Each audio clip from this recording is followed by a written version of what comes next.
waiswa kubusoka wanu yatubuza nti kiki twagala okwogera ne Museveni kuba twagamba Luweero tituli beetegefu okwogera ne Museveni. Tuli beetegefu okwogera ne Museveni oba n'omuntu yenna naye si kwogera naye bino ebya Nobert Mao ebyampaayo ekifo ebyankweyosede meka si emboozi yaffe. Okwogera ne Mwami Museveni twagala kudisikasinga naye ku nfuluma ye ayitawa kiki tumukkiriza okugenda nakyo.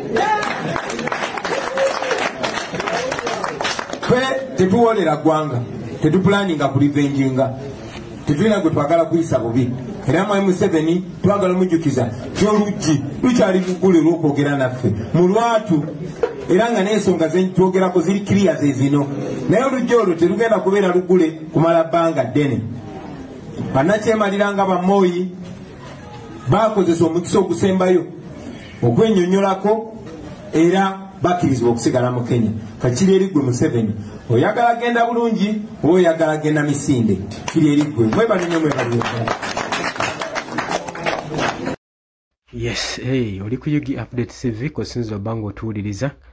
Mwebale kwekuumira ku mayengo gano gwe nalina mukwano gwange muri kasonda kansi kosinzo bango tuwuliriza kutegeeza nti nno okolera ddala ekintu ekyamaanyi ennyo ddala. Awo wenyewe tugenda okubanga tutandikira. Omukulu alangiridde abadde alina gwaddamu ebigenda biyitiŋŋana nga buli omu yeebuuza lwaki ekibiina kya National Unity Platform kyalangiridde nga bwe kyagala osisinkana omukulembeze w'eggwanga Mwami Yoweri Kaguta Museveni.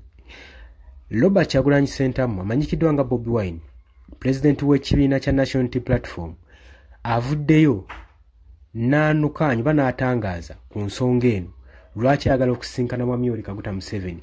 Baagala mukolera pulaani nankiteekateeka ku magenda ge ne waanaayita na biki by'anaamukkiriza okugenda nabyo.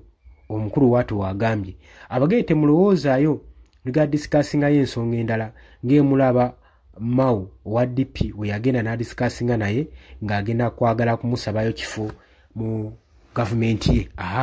Agamba ffe twagala kudisikasinga wa waanaayita biki bye tunaamukkiriza okuteeka mu kakutiya ng'agenda oba mu kaveera anaayitawa.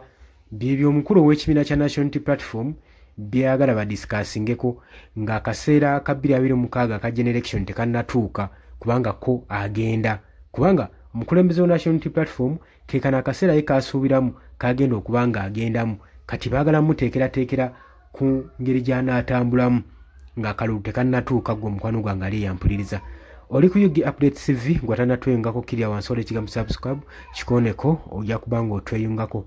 Abali emitala w'amayanja nammwe mbalamusizzaako nnyo mwe bali kwekuumira ku Yugi Update TV. Wabula kyenjagala obategeeza nti Robert Kyagulanyi Ssentamu okwawukanako n'abakulembeze abaddeko abalala naddala abali ku ludda olw'opposition, ono ali mulalamukko, ali solid, si ye muntu gw'ogenda okubanga okoowoola ajje osobole okubanga omugulirira.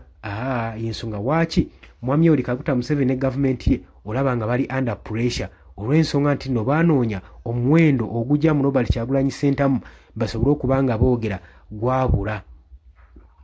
Omuwendo gwabula ye engeri Robert Kyagulanyi Ssentamu gy'avaluwingamu bannansi. Eddembe lyo n'obwetwaze bwo agamba ye tebugulwa ssente, obulamu bwo tebugulwa ssente. Kati watunuulira ebintu ebigenda maaso mu Uganda nga bannansi battibwa, basibibwa, bakinyuzibwa, agamba sijja kutunda mwoyo gwa ggwanga, waakiri okusigala nga nnwana ne tusobola okuba nga tutuuka ku buwanguzi. Ye Robert Kyagulanyi Ssentamu. Obadde oli ku Yugi Update TV kosinza obbanga otuwuliriza kutegeeza nti okola kyamaanyi nnyo. Mbaagala nnyo, tujja kuba nga tukomawo mweraba.